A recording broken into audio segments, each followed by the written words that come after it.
একজন প্রবাসী ভাইয়ের অনুরোধে সূচিপাড়ার নাপিত বাড়ির মোড় থেকে পশ্চিম খালপাড় পর্যন্ত আজকের ভিডিওটি আমার একজন সৌদি প্রবাসী ভাইয়ের জন্য আমি করে উপহার দিলাম।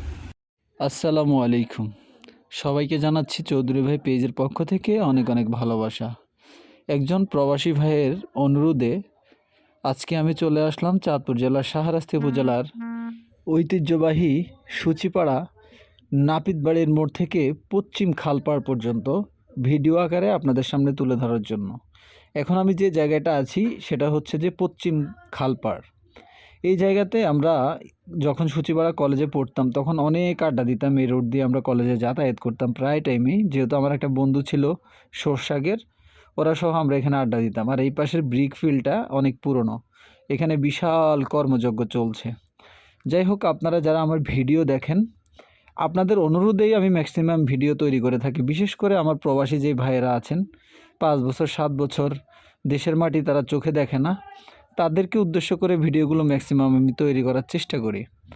তারই ধারাবাহিকতা আমার একজন ভাই আমাকে অনেক আগে বলেছিলেন যে নাপিত বাড়ির মোড় থেকে পশ্চিম খালপাড় পর্যন্ত একটা ভিডিও করে ওনাকে দেখানোর জন্য। তো ইনশাল্লাহ আমি পশ্চিমের খালপাড় থেকে শুরু করে একেবারেই নাপিত বাড়ির মোড় পর্যন্ত আপনাদেরকে আজকের ভিডিওতে তুলে ধরার চেষ্টা করব। তবে একটা কথা বলে রাখি, এই রাস্তাটি দীর্ঘদিন সংস্কার না করার কারণে এত বাজে অবস্থা, মানে না বললেই নয়।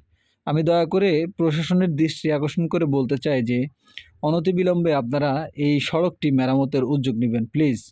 কারণ এই সড়ক দিয়ে অগণিত মানুষ যাতায়াত করে, আর এখানে অনেক মানুষ বসবাস করে যাদের বাচ্চা কাচ্চা স্কুল কলেজে পড়াশোনা করে, মাদ্রাসায় পড়াশোনা করে, এবং অনেক অসুস্থ রোগী রয়েছে যাদেরকে নিয়ে ইমার্জেন্সি হাসপাতালে যেতে হয়।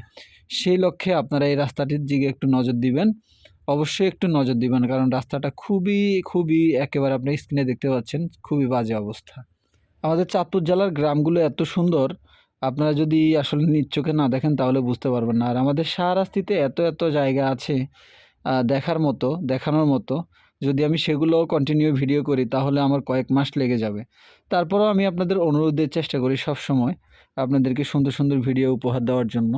জানি না আমার ভিডিও কেমন হয়, আপনারাই কিন্তু আমাকে মূল্যবান মতামত দিয়ে জানানোর চেষ্টা করবেন, আর সাথে তো সবাইকে সুযোগ করে দিবেন শেয়ার করে দেখার জন্য।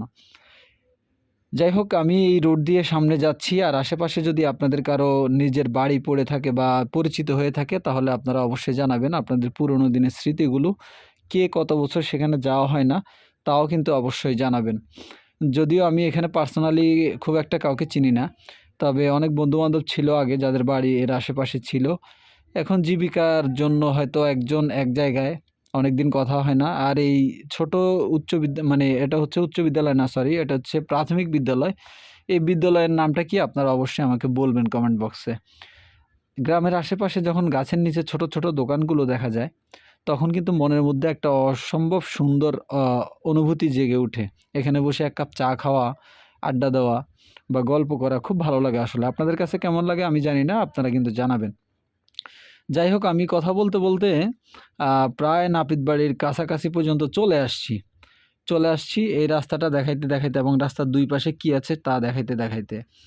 আশা করি আপনাদের কাছে এই ডকুমেন্টারিটি খুব ভালো লাগবে, আর যদি ভালো লাগে তাহলে অবশ্যই আমাকে আপনারা ভালোবাসা দিবেন। প্রিয় দর্শক, কথা বলতে বলতে আমি চলে আসছি একেবারেই নাপিত বাড়ির কাছাকাছি, যে ভাইটি আমাকে বলেছিলেন দেখানোর জন্য। আশা করি আমি আপনার আকাঙ্ক্ষা বা আপনার ইচ্ছা পূরণ করতে সক্ষম হয়েছি। আপনারা সবাই আমার জন্য দোয়া করবেন। আপনারা সবাই ভালো থাকবেন, সবাইকে ভালো রাখার চেষ্টা করবেন। আর আমাদের এখানে অনেকগুলো বাড়ি হয়েছে নতুন নতুন সুন্দর সুন্দর। সবাই সবার জন্য দোয়া করবেন। আল্লাহ হাফেজ।